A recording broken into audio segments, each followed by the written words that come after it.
Bu şehir her köşesi sen kokuyor.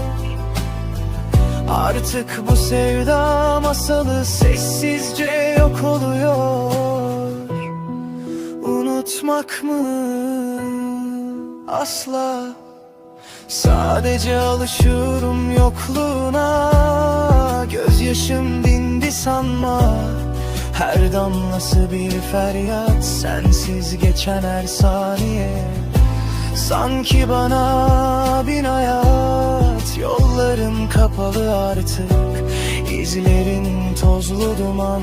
Sen benden geçtin ama bende durdu bu zaman. Kalbimde mühürlü adın, silmek neye yarar? Gidişinle başladı ömrümdeki o büyük zarar.